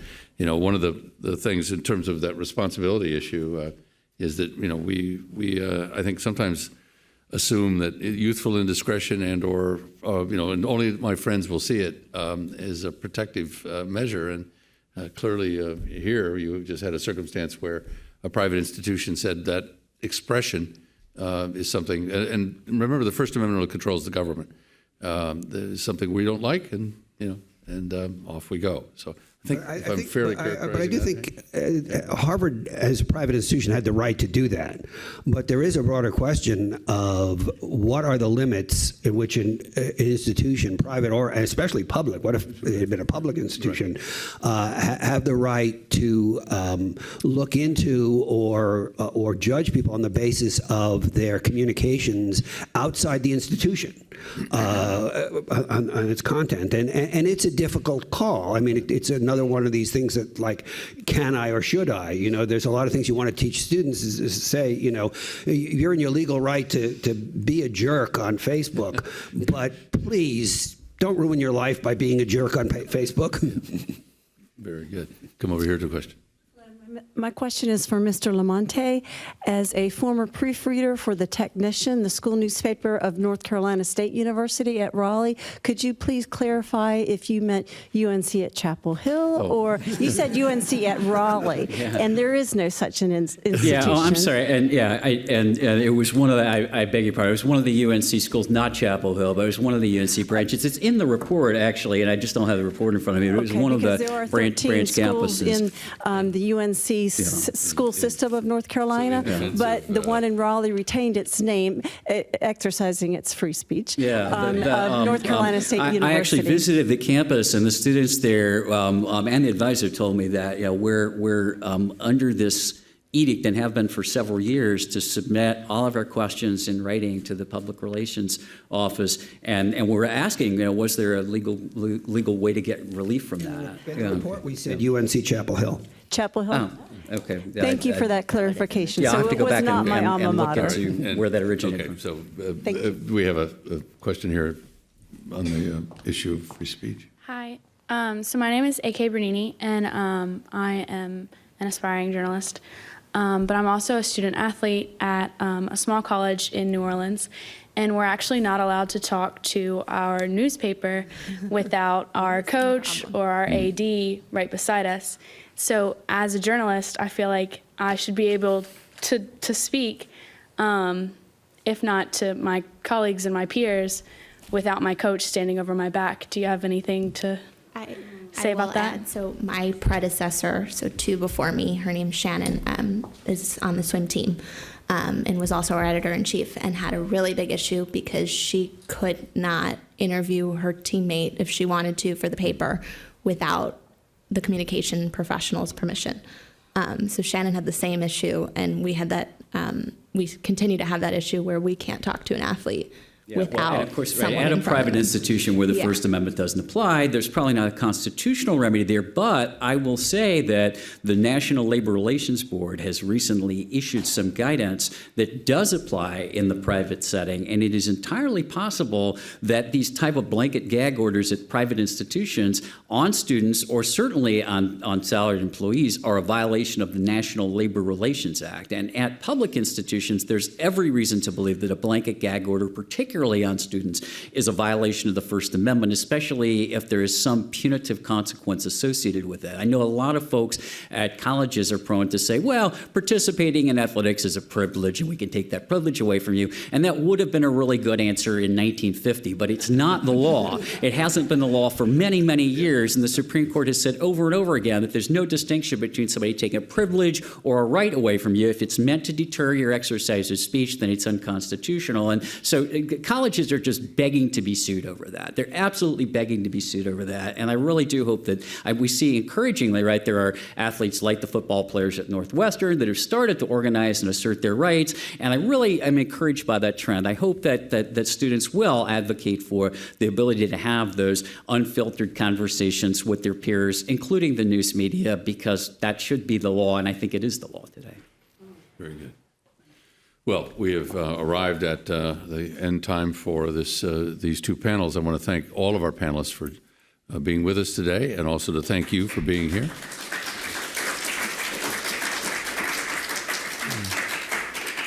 A reminder that we do have a number of the reports and copies of articles out as you leave, if you didn't get one on the way in. And we invite you to visit the Newseum and Newseum Institute websites, where you'll see reports on student speech, on First Amendment activity, and what's the website for the Eagle? EagleOnline.com. There we go. All right. Thank you again for being with us.